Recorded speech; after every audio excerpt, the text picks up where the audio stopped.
We said it before, but it bears repeating. If you plan to buy or move to Costa Rica, it would serve you well to rent before you buy. Too many people come on vacation, or they read some over-the-top marketing hype on how you can retire here and live like royalty for next to nothing. Well, that's partially true, but it will require considerable effort to achieve that objective. Unfortunately, much of the research done by new expats only skims the surface of what they really need to know and survive in Costa Rica. In general, they have little knowledge of the country, its diverse weather patterns, its people, or its customs. In many cases, they've not experienced driving here, which by some accounts will even challenge the capability of an Army Humvee. Or better yet, wait online at a bank only to have all the tellers take their lunch break at the same time. Yes, it can be frustrating, especially for those of us who've been weaned on the glories of instant gratification. That's why Fran and I are glad we took the rental path instead of locking ourselves down to a fixed property. For each day we are in country, we learn so much about the pluses and the minuses of not just the town in which we live, but the other areas which surround us. Getting to know the people, the different areas, and what infrastructure is or is not available is absolutely critical in determining one's future success as an expatriate. Hey, welcome to Rancho Lobo. That's the name of the subdivision that our house is located in, just about 6 kilometers north of the town of San Ramon.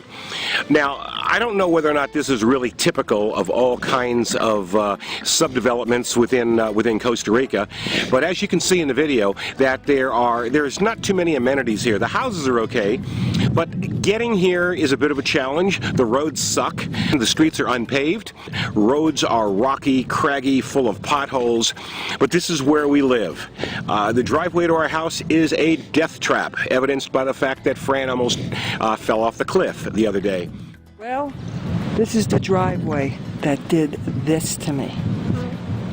I'm guiding Andy back so we can try to get this car in so we can go ahead and unpack everything, and I lost my footing. I started running, and it kind of looked like the Roadrunner, but I was running to try to catch some footing. I couldn't stop, and then finally I was down. I got black and blue on my belly, I got black and blue on my side. It's all over the place. That hill is treacherous. It really is.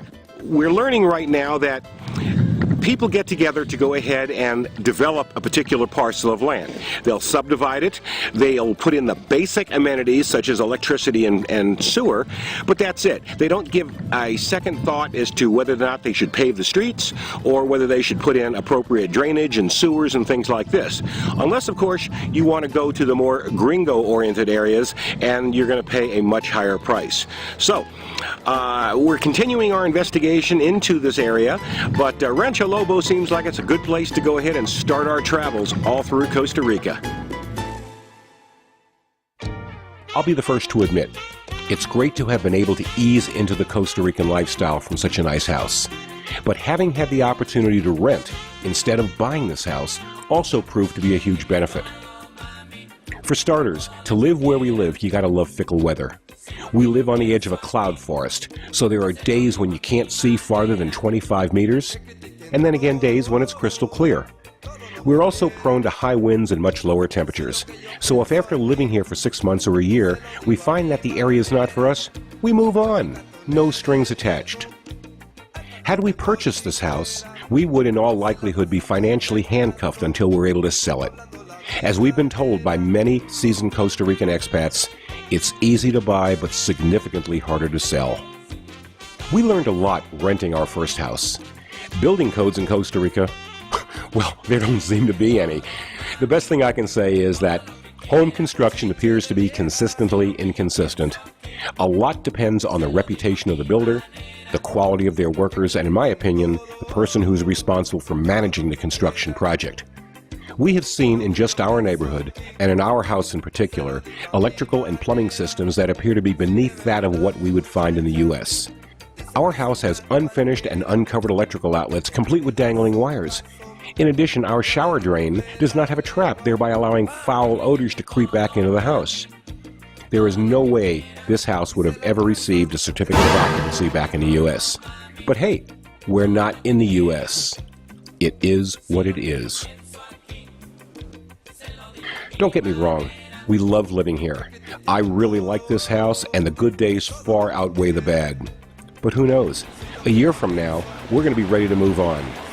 We have that flexibility because we're renting.